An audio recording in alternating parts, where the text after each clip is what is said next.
ఉత్తర దిక్పాలు అంటే ఇదే ఈ నుంచి నాకు భారీ వస్తుంది కానీ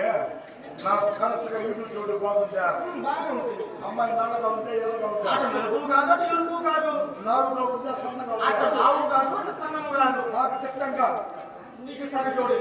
మాత్రం ఉంటే శిల్కా కోరిక మాత్రం కొనేలా అప్పుడే డ్యాన్స్ చేసినప్పుడు వాళ్ళు మాత్రం వద్దులే నేను కూర్చున్నాక మనం వాళ్ళ ఇంట్లో ఎవరెంటో వచ్చి పోతాం వాళ్ళు మనం నాకు తగిలి పెట్టి పెళ్లి అయిపోతుంది సంతానం ఎప్పుడు జరిగిన సంతానం ఎప్పుడు జరుగుతుంది వివాహమైనటువంటి 9 మాసములకు సంతానం పెళ్లి సంవత్సరానికి అయితుంది 10 నెలలకు పిల్లకాయలు పుట్టేది నాకు తెల్ల ఈ శాస్త్రమా నిన్న మా పక్కింటి వాడు పీనాడు ఆదివారం సంతలో తోడుకొని వచ్చాడు తెల్లారి కొద్ది కాయ తుడి చేసింది నువ్వేంటే సంవత్సరం రోజులు చెప్తా ఉండగా అది సూటితో ఉన్నటువంటి చర్చు అంతా సూటి పెట్టిన పెట్టేయడాక యాడైతే మా ఇంట్లో కట్టిందని ఇదే సుఖాలఘట్టంలో గౌరవనీయులు ఇదే గ్రామ నివాసంలో చేరుకున్నటువంటి అన్నగారైనటువంటి కళాకుమారి కళాపోషమైనటువంటి మా చిరకాల అమ్మాయి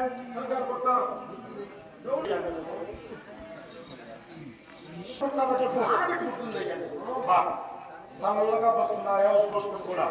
ఈ రోజు కొడుకు పుట్టినాడు అనుకో బతికే పనిలే నిద్ర లేచిన ముందు కూడా సంగతి కూడా వెళ్ళిపోవడం అదే ఆడకట్టు ఎదురు కట్టు చేసుకొని పోతూ ఉంటారు డిమాండ్ పెరిగిపోయింది బిడ్డ బాగానే ఉంది కదా సరే ఆ బిడ్డ ఎవరికి ఇచ్చి పెళ్లి చేయమంటావా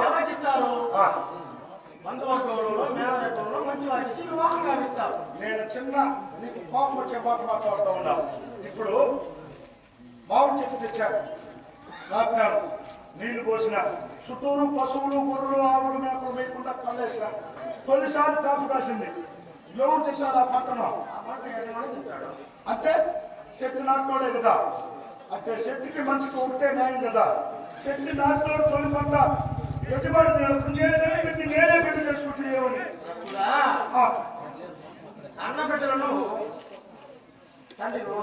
వాడు నువ్వన్నా చేసుకోలేదా నువ్వు చేసుకుంటే నాకేమో ఇబ్బందిగా ఎవరికన్నింటి చేసేస్తాడు ఉండే భూమినే ఉండిస్తాడా వచ్చినావు విసారించిన నేను చెప్పినట్టుగా అడుగు నేరుగా అయితే మాట్లాడకూడదు మా భూమిని నిలుచుకుంటే మా రాజుగారిని చూపిస్తా నేనే అన్ని మాట్లాడాను ఆడిపి నారాయణ అన్న వరకు ఏం చేస్తా పోయిందంటే ఏం చేస్తా ఎట్లా పూర్తి చేస్తా కోసి నేను చెప్పినట్టు జై జై కంసామనేంద్ర జై జై కంసామనేంద్ర జై జై ఏమియా జై జై జై జై